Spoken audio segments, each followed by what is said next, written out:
but it wasn't the greatest. It's better than an Inuyasha movie.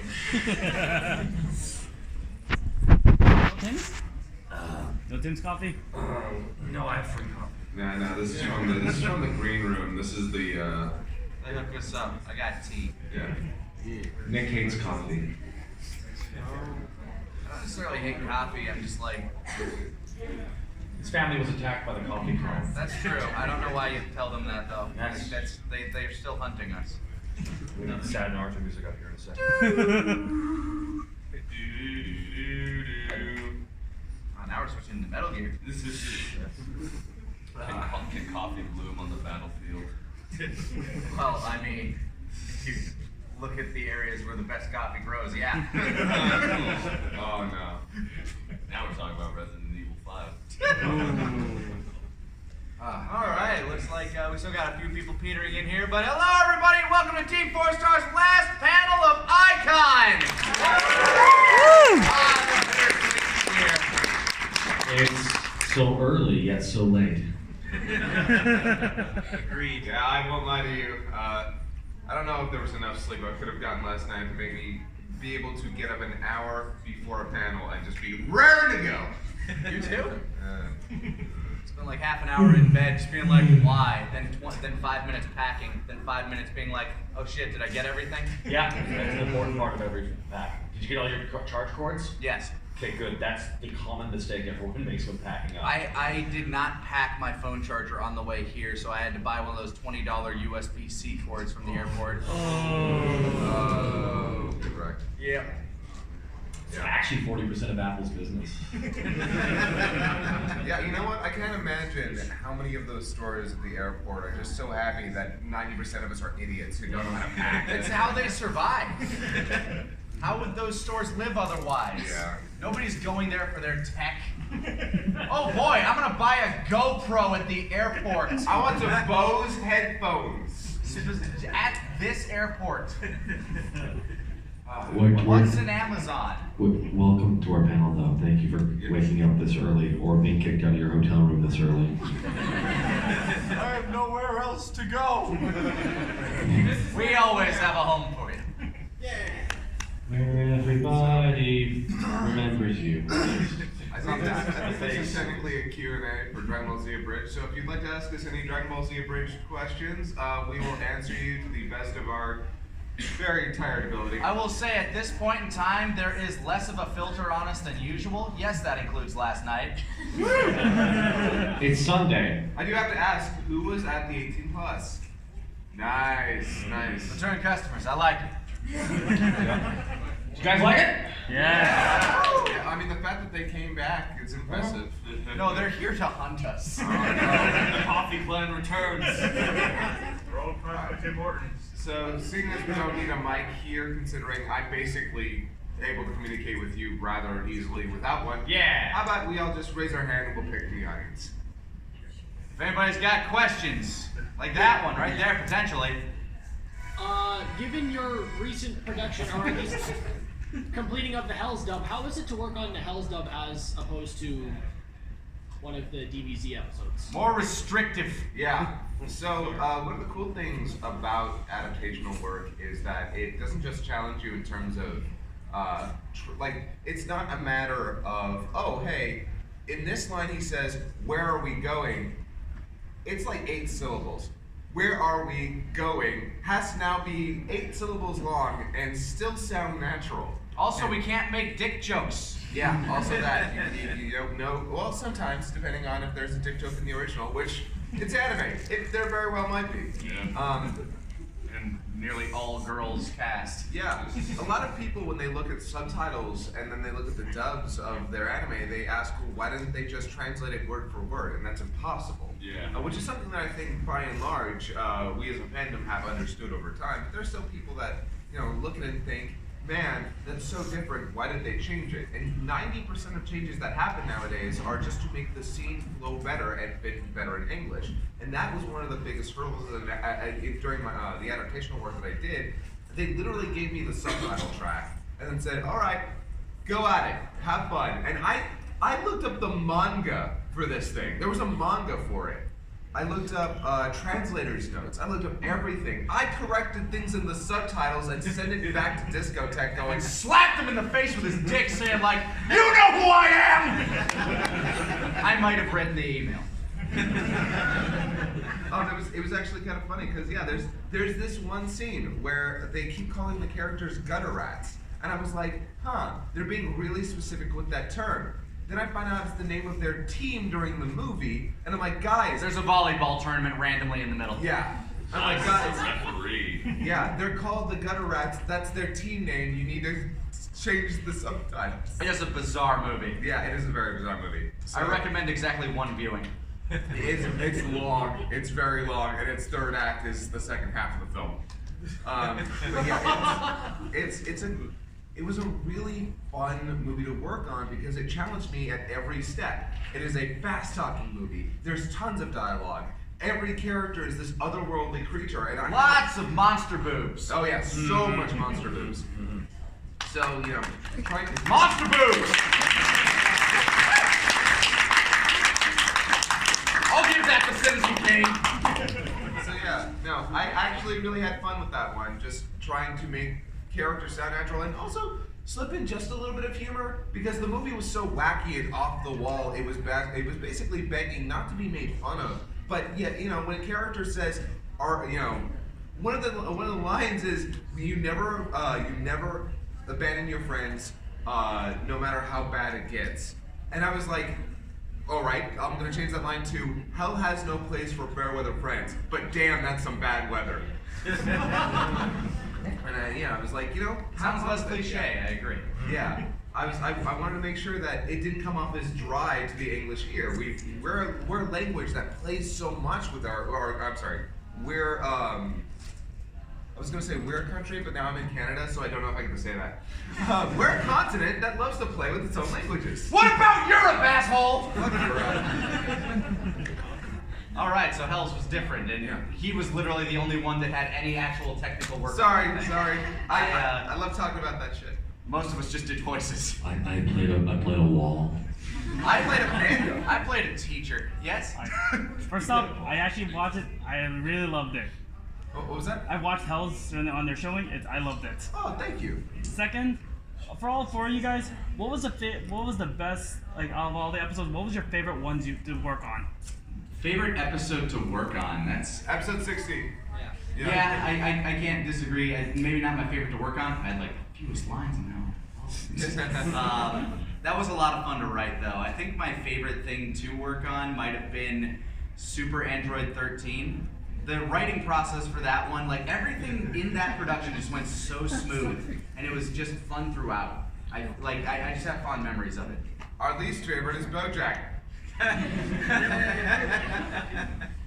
Spoiler warning for how that's coming along. I know this is like a Dragon Ball Z panel, but I'd say the episode 25 of FF7MA with the scene. That was probably because that's such like the habit. Because when it was coming out, people were like, "Oh, it's gonna happen. What are they gonna do?" And I was like, "I know what I'm gonna do. I'm gonna Logan this." Because and it worked apparently, and I saw that final cut. Like I worked with Cliff a lot with the music. I was like, no, it has to start here, then end here. This is how it's gonna go, and all that stuff. And then he just gave me something that he came up with, and I was like, yes, that's even better than what I thought.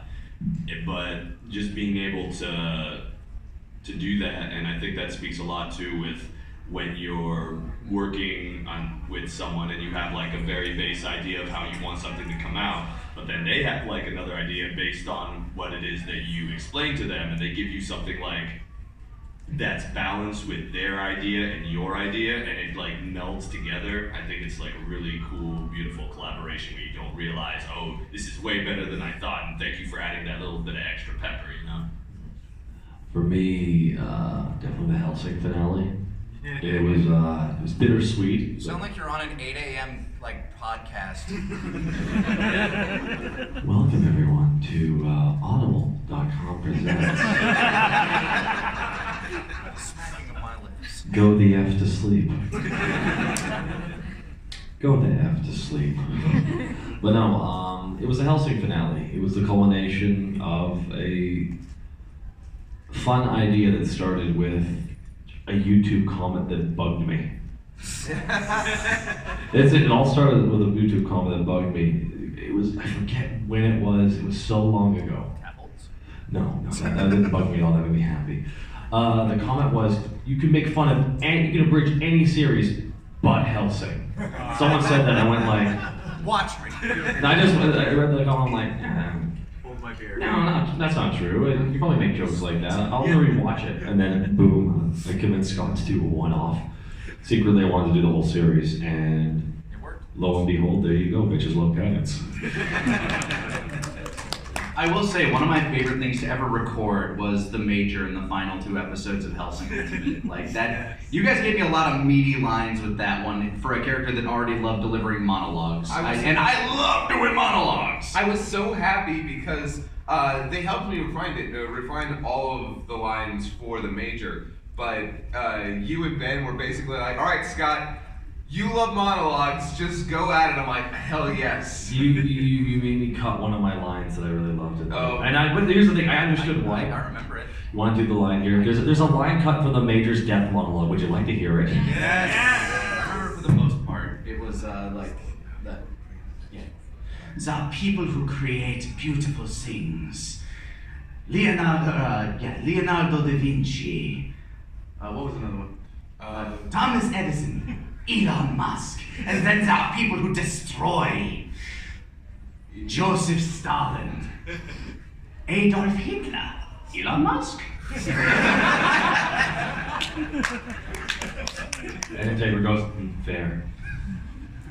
So yeah, no, it was also the last episode, so I don't have to harp on this. It was great to see just the growth a lot of actors had who were in the project from the first episode to the last episode. A lot of people who worked on it have gone completely professional. I'm so proud of them and happy for them. leave us in the dust. No, I'm one of them though. Fine. I will say, if we're expanding upon our answers, episode 60 meant a lot to me. We're not. You had your chance. Not just because it was the ending, but we spent. I was kind of hard-ass about this. As we were writing the Cell Saga, I had this plan that I wanted for Goku and Gohan as we were getting into the end of it. Which I'm glad you guys were on board with at some point. Dude, I wanted to make people cry with that scene. Yeah. That was my goal. But I would always go back and say we can't have Goku say this or that. We need to make sure that everything in the finale it's led up to that. He really tightened the cuffs by like 2 or 3 notches too many on that one. And it was really funny because And we forgot the safe word. Yeah, and some people, I remember some people were talking about the fact that like, wow, you really made Goku is such an asshole, and I'm like, there's a reason, there's a build up to that. I want there to be a payoff because the entirety of the Cell Saga, the Android Saga, it's kind of it's all about fatherhood. You have Dr. Gero with 16, you have Trunks and Vegeta, you've got Goku and Gohan, and you even have Cell and Gero. Like I'm all your daddies. Yeah, and everybody else. Everybody is kind of the perfect Cell's dad. Cell has It takes 10 a dads. village to put down this child. Yeah. No, it just takes one child. It takes a child to put down this village. And so it was a lot of fun to finally watch that all culminate. Also, I really, really, really am so happy with the music in 60. Like, not only Who May Know He, Day of Fate, but also the song that plays during the final Kamehameha. That was all Cliff Einstein. Cliff Weinstein, our composer. He really knocked it out of the park. He also managed to put Gohan's anger in there, which everyone wanted. So Probably not as big up here. God, I don't know. Yeah, you get the Canadian dumb people Yeah. up there. Yeah, that's We true. would have gotten music from Mega Man. Yes.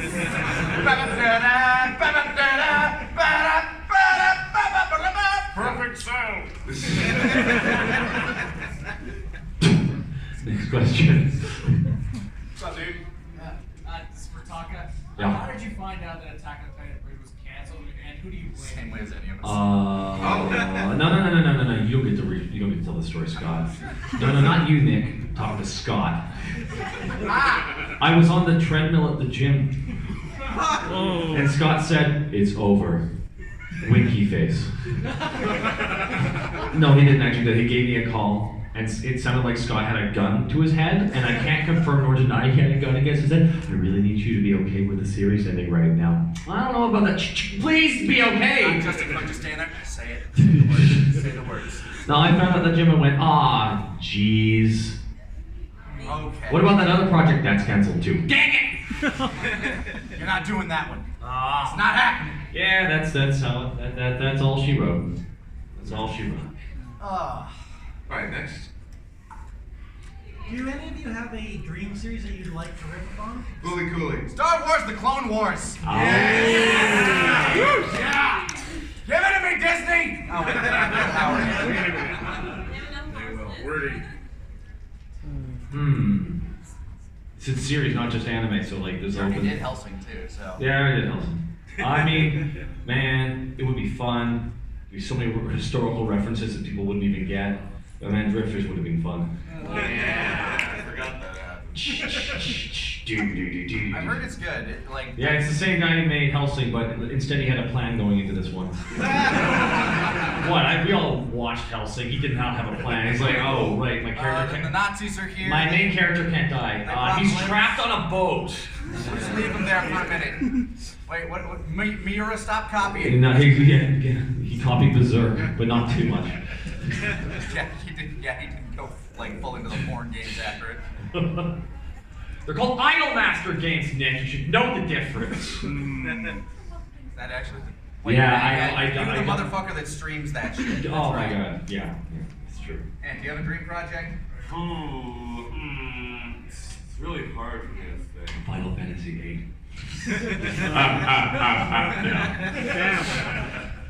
I don't know. Like I've always I'm a defender of Final Fantasy VIII, and I wouldn't defend its story. honestly, I can't really think of anything right now. But Power Stone, that anime. Yeah. Oh my god. Okay, so have you watched the dub of that show? Oh, it's been years. It's aged a young master. Who here watched the Power Stone anime when it was running up here in Canada? Okay, from Rurouni Kenshin to Cowboy Bebop, how's the dub? It is. It is Ghost Story.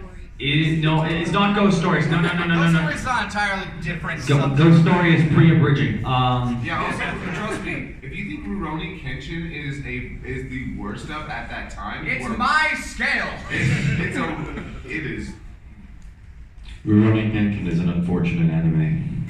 Yeah, that anime was a manga entertainment's own studio level of bad. But it has 3 great live-action movies. Yeah. Yes. Yeah. Nice question. I have another question to relate to kind of the projects. I know you kind of got your ongoing gaming channel. You've got the Fistmasters, you got Dragon Ball Bridge, and you got Final Fantasy Bridge. How many other projects are you kind of balancing right now? Kind of I know you can't talk about them per se. Yeah, but we can talk a little bit about them. A little bit. I feel like we're balancing close to 10 projects at any one time, and they're all at various level of completion. Yeah. Yeah. Well, one of the shows we're working on right now, which you can actually see the first episode if you're on our Patreon, is our live-action work comedy satire show, Unabridged. I'm one of the writers on it. I'm very excited about how it's coming along. Its first episode is a little bit rocky as we try to find. It's a pilot. Yeah, it's a pilot, but we're actually very excited about the scripts moving forward. So if you want to give it a watch, it's got a pretty positive reception, so I'm happy about that. One of the other shows that we're working on is actually a wrestling-oriented show, AWF, from that son of a bitch. Got any wrestling fans in the house? They are excited. Let me put it to you this way: I'm not a wrestling fan. I'm still excited about this show. So that makes me very, very proud. It's us booking a wrestling show. Shh! Don't spoil the concept, Nick. What? Maybe it's just a Maybe it's just a fake documentary about me being addicted to painkillers. That's basically the same thing. Don't. What, should we redo that Jake the Snake thing just with you? But it's instead of an addiction, it's just being lazy and tired in the morning. Come on, man. He's We're being not off. Talking. Where'd you get the Timmies talking? It is 10 o'clock in the morning and he still hasn't woken up. Just sad music playing, people shaking their head. Yeah, play sad Naruto music. I'll get it up right now. You had it. I don't have it up. You see, here we go. This is how you do it. All right, this is how you do it. All right, hold on. It's 10. It's 10 a.m. and he still hasn't gotten up. His dog is scratching at the door. I'm tired and the snooze button won't go anymore. I don't know how much longer he can live like this. Is Tim Hortons open right now? Unfortunately, it was. I actually don't have any energy for that. I'm just gonna get skip the dishes, Tim Hortons. Can you go down and pick it up for me, video crew? This isn't why we hired the documentary crew, but they obliged anyway. Alright. And scene. I hope you enjoyed the sneak peek of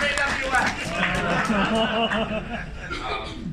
We've also got some other smaller things coming, things that we're not really ready to announce, or things that don't even have names yet. But I'm excited about them. We're trying to step out into the world of parody, outside of the confinement that we put ourselves in of using other people's footage and whatnot. We want to do something more original, while still kind of keeping our flavor. So I'm looking forward to that. Taka and I have a very interesting thing that I'm trying to crack some ideas out right now, actually. Yeah. Oh yeah. Really? That's good to hear. We got a bunch of stuff. We got a bunch of stuff coming up here, but one thing going forward. Utilizing other people's content to make ours has been it's taught us so much. It's taught us not to do that. It's taught us a lot though, and I will never look back upon this time with regret. Of course not. Been incredibly instructive. I mean, we wouldn't be here without that. It's true. Yeah. And there's something to be said about working within constraints of footage because we had to get incredibly inventive sometimes to make things work, and I appreciate every stressful headache that ever came from that. Yeah, it's kind of amazing the sort of creativity that can bloom once you put constraints on yourself.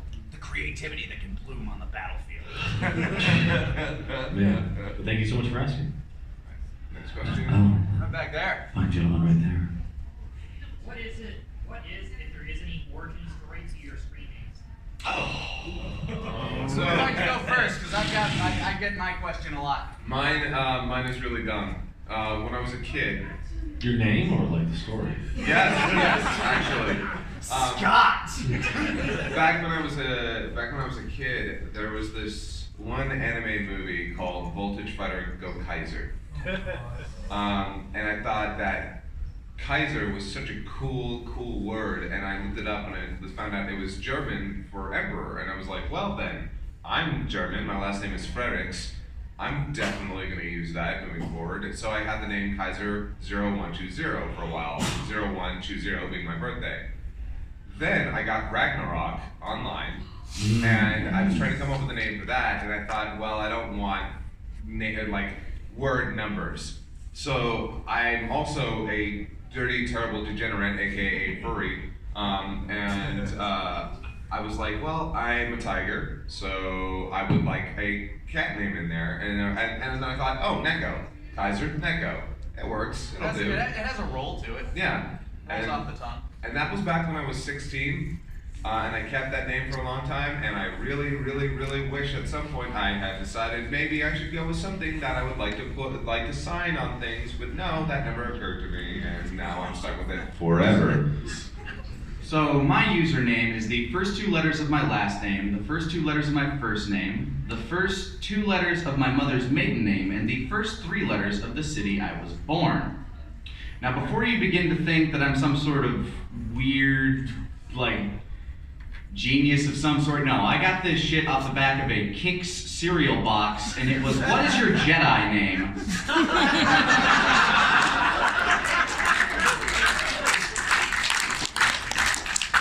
So I'm like, hey, Victoria, that sounds good, I like it, it's unique, and it's clearly nobody's gonna steal it for anything until I made a name for myself and everybody steals it on every goddamn platform that pops up on this earth.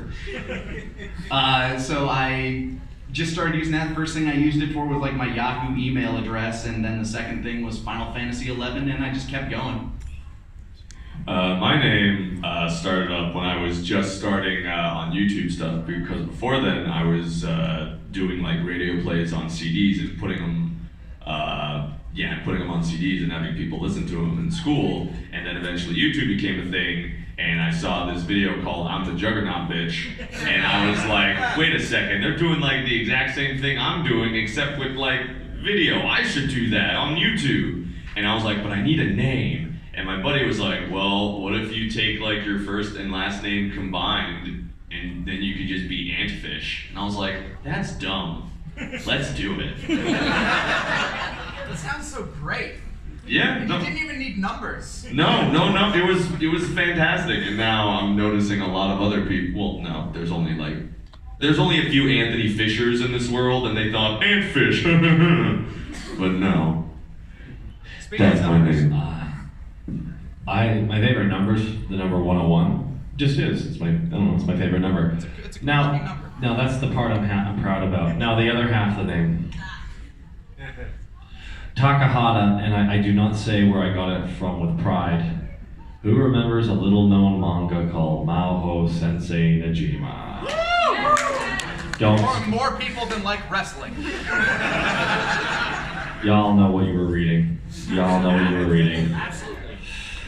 Yeah, I like the character Takahata on there because I'm like, hey, he's wearing a cool suit. I'll make my WoW character named after him. Well, I need a YouTube. I'll just make it my WoW character's name. Oops. And here I am now with an anime name. 11 years later. Dope. I wish I called myself X Shadow. Oh, it's such a X Shadow 420. I'm better than Takahata. Big X, little X. Alright, next question. Oh. What are some of your dream roles as voice actors? Obi-Wan Kenobi or Emperor Palpatine. Yes. Any character from Marvel, like X-Men specifically, but if Spider-Man would be cool, like I'd love to play Scorpion. Scorpion, I think, would be a ton of fun. That's really tough. I've always wanted to voice match for Kabe Yamaguchi. He's one of my favorite seiyuu, and I have a very similar voice to him, so I've always wanted to voice match for him. I know that's kind of an odd answer, but Name some roles that he's done. At least that way you got something. Well, he was Inuyasha. Usopp. Yeah, he was Usopp. Gosh, there Give me was your best Iron Reaver Soul Stealer. Iron Reaver Soul Stealer. That's not bad. Oh wow. Not Envy. Of course, that's basically at that point I'm just Trunks screaming out Inuyasha. Backlash wave! Dude, look at Steve Bloom. You have the one voice that's your most popular. Fucking do it. For me, there was a character in One Punch Man I really wanted to play, and it was the Ocean King. Oh yeah. When I saw him in the manga, I'm like, if I could play that with my Alucard voice, I would be the happiest guy in the world. Well, aren't you just a delectable little treat?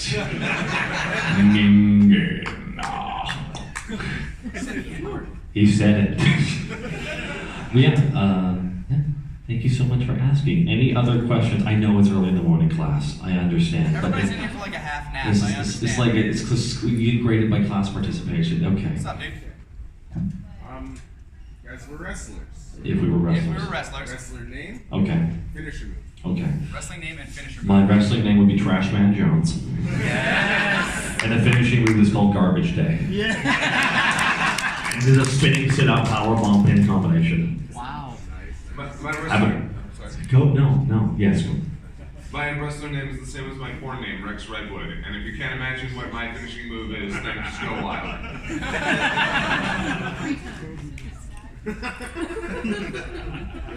Bear the Bear Barrett.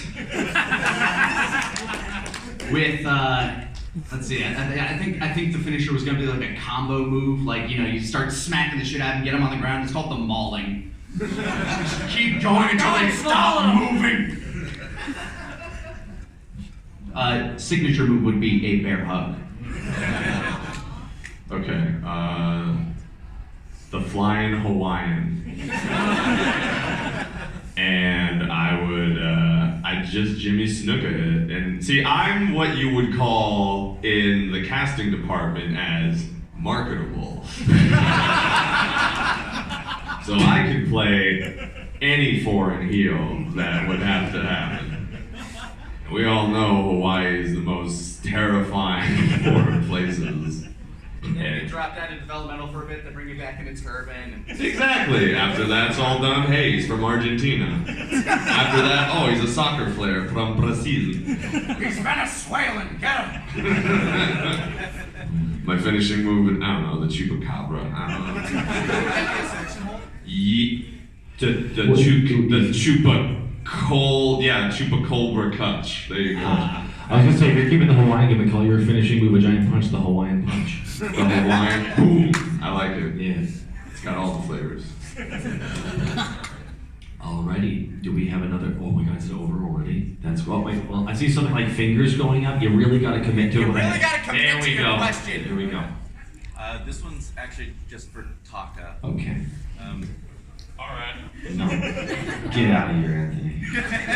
I'm good for a nap. How would Borky react to the return of Tubbs? Man. The question for those Oh, for those who did not hear, there's a D&D campaign. Allow me to give you some backstory on something very simple. This is the one thing that you guys will like from D&D. My character is an orc barbarian, and one day, because D&D is yes-anding, right? It's yes-anding, and sometimes yes-anding can take a step too far. This is the story that I told my parents, and my mother burst out laughing. So one day my character was walking through just a little plaza area with all the other characters, and we see a horde of pigeons. And I'm like, I walk through the pigeons. Okay, you see a man in the middle of the pigeons, dressed in gray. I approach him. Hello, I am the Pigeon Mancer. I ask him in character, what do you got? My sister, playing the Pigeon Mancer, goes, okay, well I guess I better sell something here. I have a series of special pigeons. Well, let me see. Here, pulls out a 20-pound fat pigeon that can't move anymore. What's its name? And she's trying not to laugh. Tubbs. How much? And she knew she made a mistake when she blew my. I should have said 2,000 gold. I would have bought it. She said 200 gold. Done. So for the next 5 episodes, my character had an obese pigeon in his hand, and I would start having a conversation. Oh, what's this thing I have in my hand? Why, it's the giant pigeon Tubbs. Tubbs died a very terrible filler character death. My sister, at a moment where our characters needed to be carried up to an airship on pigeons, and the last pigeon to bring my character up to that was Tubbs, the fat pigeon, and then he fell. He fell as Ave Maria played. And there was a small there was a big impact crater, and my character asked, I go back and rescue him. No, they already filled it in with concrete. How deep? 15 feet. Oh man, that's a lot of concrete. That's why it's concrete, so you can't dig through it. I dug through a concrete wall, motherfucker. He would be very happy to see that pigeon, though, yes. That's the story of Tubbs, the pigeon that died. D&D's fun, guys. Try it out if you never tried it out. Yeah. Next question from the wonderful... All the way in the back there. Hi, I have a question for Taka. Tubbs was amazing. So what's it like working with Something Witty? Oh, the Something Witty Entertainment guys. We've all gotten a chance to work with them. Yeah, but you see them more often. I do see them more often. Where you live. They live in Vancouver, Canada. They make sword art online abridged, and now they're making their My Hero Academia abridged as well. I have had the pleasure of being able to go over to their house and be in their projects, and they are so strict with their script and nice at the same time. You know how I like They have a vision. They have a very clear vision. They keep very close to the scripts that they write, and I really do respect that. They, however, do let me have fun every now and then. It's a fun and gentle to record, but for example, the last episode of the first season of Sword Art Online Abridged, there's one line that's improv. It's fucking Bethesda. That was the improv line. Because he's talking about why he had to release the game unfinished. He's like, Bethesda, dude, I don't know what else I was supposed to do. That's why you're all trapped in there, like completing it as it's been going through it. It's really games as a service, and it's a bad service. We haven't built in an exit yet. We haven't really built in the log out feature yet. RB. Gotta patch it in, but first we need the microtransaction store. They are incredibly nice. They are incredibly kind, and they're so passionate about what they work on. That's why they spend so much time editing each episode, making sure it's absolutely perfect, and that's why they're so good at what they do. They're cool people. Mm-hmm. Yeah, I get to play Sugo in season 2, and he has been. I feel really dirty playing this guy. You're the bad guy. Yeah, I'm a lawyer. Yeah, no, I'm a really rapey lawyer. Oh God, yeah. But no, thank you so much for asking. They're great guys. Any other questions? You, sir. With the troll of episode 1 of Hellsing, you guys ever have any intention of doing anything One Piece related? God damn it! I don't even know if people can get into One Piece at this point. It is a monster. It's not that long, right? I don't know, It's like 2 Narutos long. I right? feel like even if we tried to do a One Piece Kai, we'd still end up with 60 episodes. Like if we tried to hyper condense like we do in DBZ Kai, we'd still end up with more episodes. It's time for One Piece Kai. Yes. Yeah, when are they gonna do that? Re-release all of One Piece, but you know. They do it in movie format. They do, and those are admittedly alright. Yeah.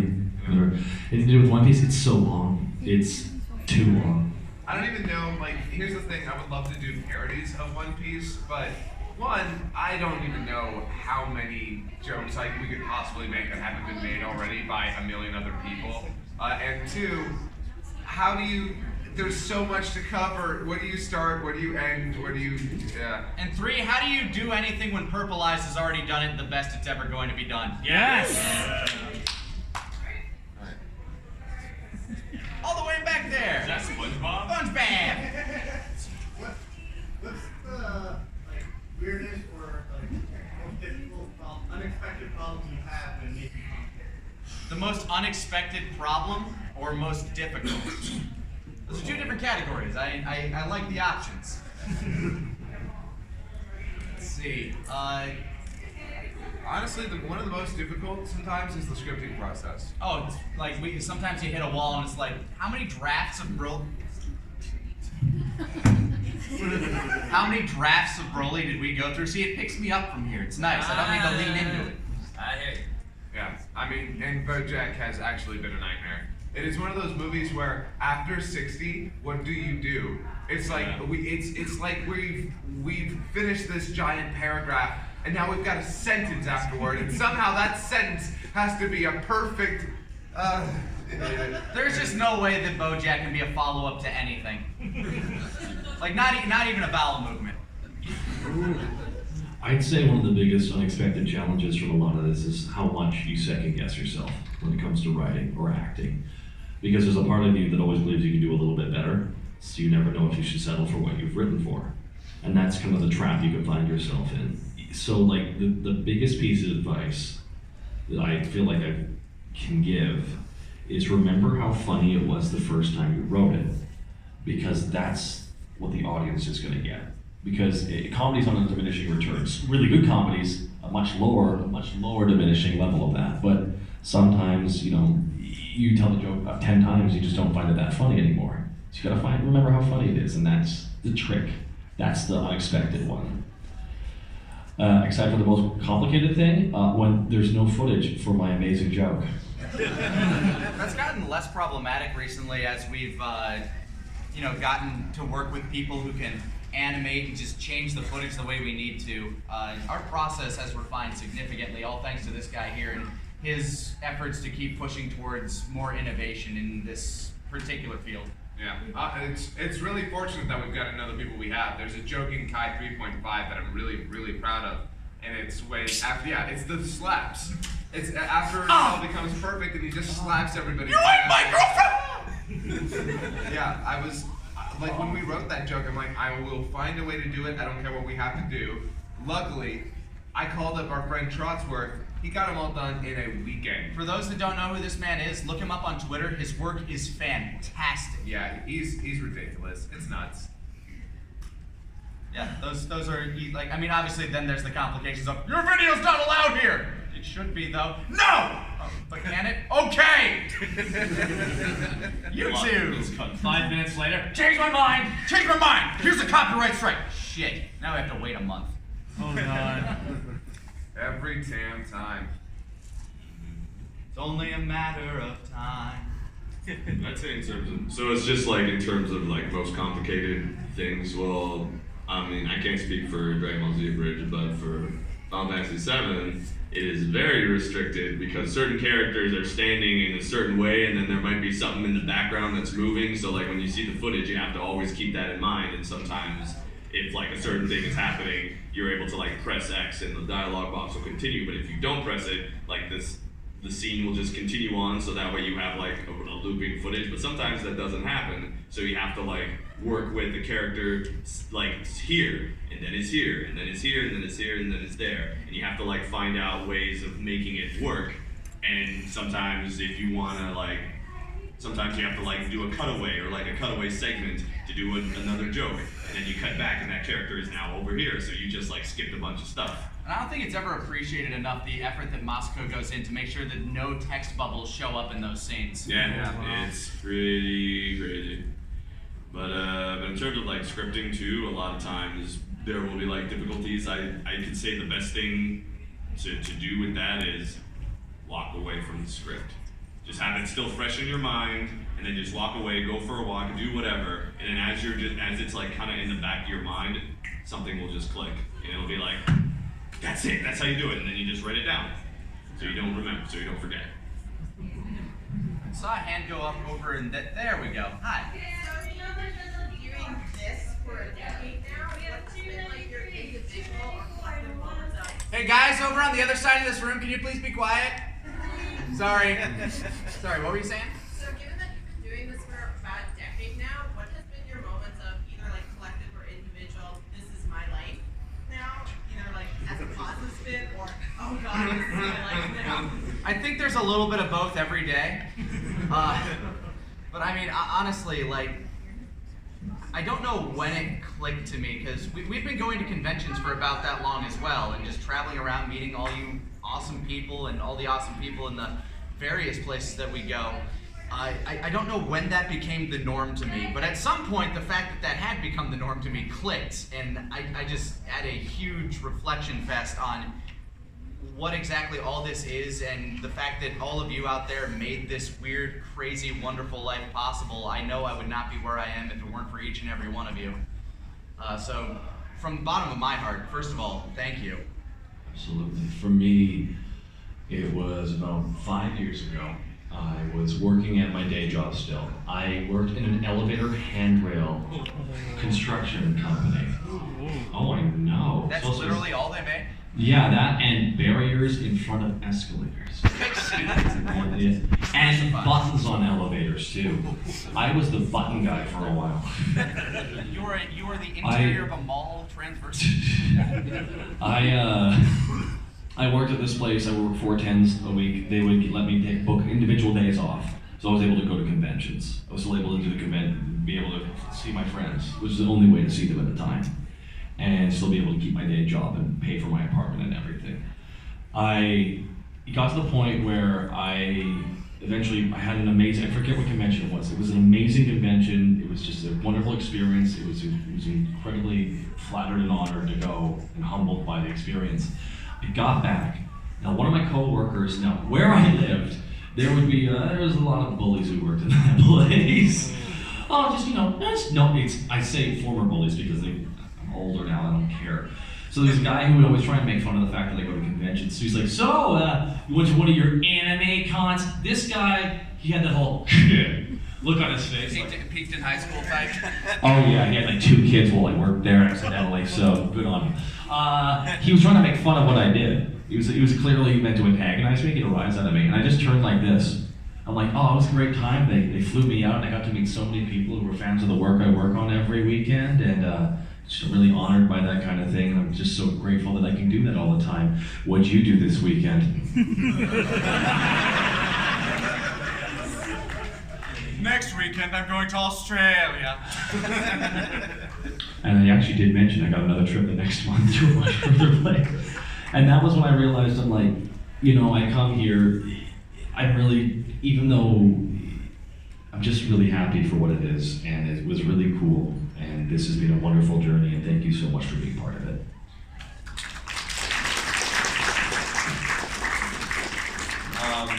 I've said this once before, but I think it always bears repeating.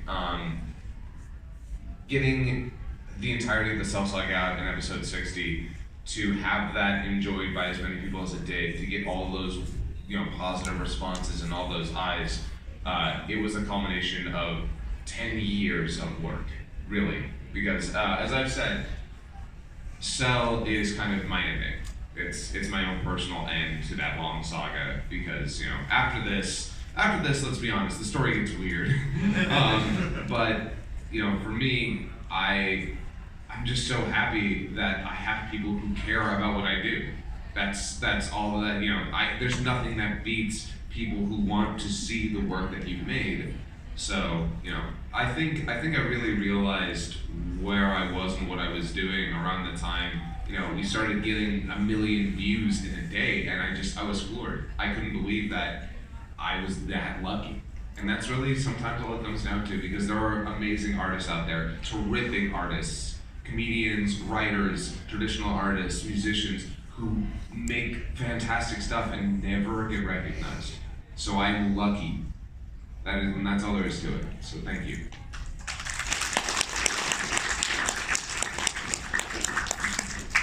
When I first got hired on, once the Patreon was launched to go and work on Final Fantasy VII, it's always weird when you kind of just like start off with like the bare bones of a script, and it's like, okay, this is cool, and then you start getting people recorded in, and like, okay, and then you start laying the audio out, you start laying the footage out, you start getting passes, you start getting music, and then you see like a finalized episode, you're like, oh my god, this is for real. Like, this is actually happening. And then you put it on YouTube, and then people see it, and it's like, wow, this is what I'm gonna be doing. Also, getting your first paycheck kind of like, you know, that's usually a good indication of like, this is your life now. Yeah. But it's been dope. Yes, sir. Hi, this is mostly for Kaiser, but all you can answer this. During your development of your projects, from where did that scouter come from to lip flaps, what episodes would you identify was your major improvements? Which episodes do you feel like you made your biggest improvements on your craft? Well, I think the jump from episode 10 to 11 is noticeable for anybody. When we made the jump from season 1 to season 2, we went from the orange box, cropped down, oversaturated footage back to the Dragon Box full scale, like no cropping, just original colors. And I also went out of my way to start, you know, now that we had better resolution and better footage, I started focusing a little bit more on giving atmospheric noises and more sound effects to other scenes. And as time went on, it became my priority to make sure that every scene was supported a little bit better by not just, you know, better sound effects, but by music, by better pacing. I wanted to make sure that each scene felt more and more organic as time went on. So I'd say the jump between season 1 and 2 is noticeable, but I'd also say episode 24, I think marks either episode 24, maybe episode 17 is where wide range. Yeah, but it's in there that you see the real like gears turning of me saying, no, I'm gonna make this look and feel as close to an actual show as I possibly can. That by the time we got to the 3rd season, the actual amount of improvement that was going into the visuals was starting to slow down. It was a diminishing return, and like you're not seeing as much that's going on, despite the fact that maybe more stuff is going on behind the scenes than was originally. Yeah. And Hellsing Ultimate, oh my god. Yeah, I know. Like the amount that started going into the sound design for that show. Episode 3, I'd say, is where I really took it to the mat.